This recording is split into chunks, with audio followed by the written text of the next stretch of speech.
I was 18 years old when I got married. I belonged to a very conservative family, a Baloch family, where good daughters never say no to their parents. My father wanted me to get married, and all I said was, if that makes you happy, I'll say yes. And of course, it was never a happy marriage. Just about after 2 years of getting married, about 9 years ago, I met a car accident. Somehow my husband fell asleep and the car fell in the ditch. He managed to jump out, saved himself. I'm happy for him. But I stayed inside the car and I sustained a lot of injuries. The list is a bit long. Radius ulna of my right arm were fractured. The wrist was fractured. Shoulder bone and collarbone were fractured. My whole rib cage got fractured. But that injury that changed me and my life completely was the spine injury. Many people came to rescue. They gave me CPR. They dragged me out of the car. And while they were dragging me out, I got the complete transection of my spinal cord. Those 2.5 months in the hospital were dreadful. I was at the verge of despair. One day, doctor came to me and he said, well, I heard that you wanted to be an artist, but you ended up being a housewife. I have a bad news for you. You won't be able to paint again. Next day, doctor came to me and said, your spine injury is so bad, you won't be able to walk again.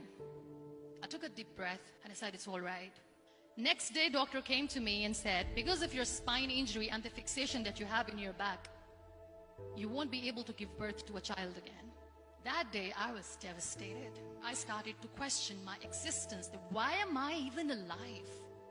So what kept me going was, one day I asked my brothers, I know I have a deformed hand, but I'm tired of looking at these white walls in the hospital and wearing these white scrubs. Bring me some colors, bring me some small canvas. I want to paint.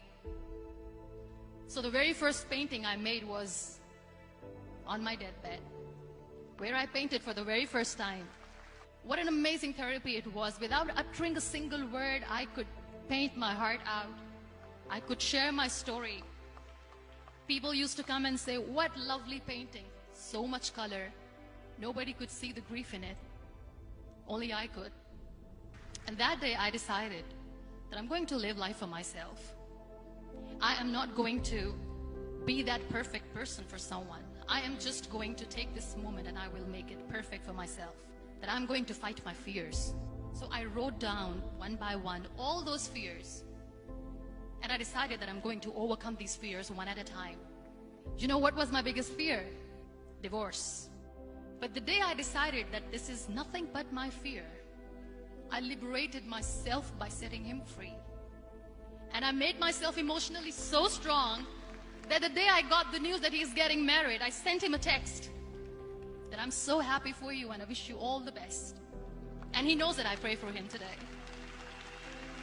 Number 2 was, I won't be able to be a mother again. And that was quite devastating for me. But then I realized there are so many children in the world, all they want is acceptance. So there is no point of crying, just go and adopt one. And that's what I did.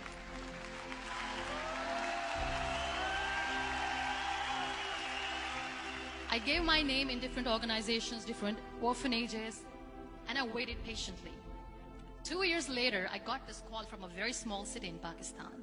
I got a call and they said, are you Muniba Mazari? There is a baby boy and would you like to adopt? I could literally feel the labor pain. I said, yes, yes, I am going to adopt him. I am coming to take him home. And that day, I was 2 days old, and today he's 6. You know, when you end up being on the wheelchair, what's the most painful thing? People think that they will not be accepted by the people because we, in the world of perfect people, are imperfects. So I decided to appear more in public. I started to paint. I have done a lot of modeling campaigns. I decided that I'm going to join the national TV of Pakistan as an anchor person.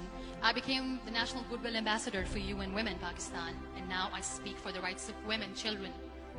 I was featured in BBC 100 Women for 2015. I'm one of the Forbes 30 under 30 for 2016. So when you accept yourself the way you are, the world recognizes you. It all starts from within. We have this amazing fantasy about life. This is how things should work. This is my plan. It should go as per my plan. If that doesn't happen, we give up. I never wanted to be on the wheelchair. Never thought of being on the wheelchair. This life is a test and a trial, and tests are never supposed to be easy. So when you are expecting ease from life, and life gives you lemons, then you make the lemonade, and then do not blame life for that. It is okay to be scared. It is okay to cry. Everything is okay, but giving up should not be an option. They always say that failure is not an option.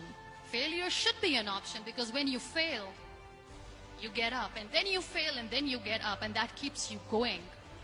Embrace each and every breath that you are taking. Celebrate your life. Live it. Don't die before your death. Real happiness lies in gratitude. So be grateful, be alive, and live every moment.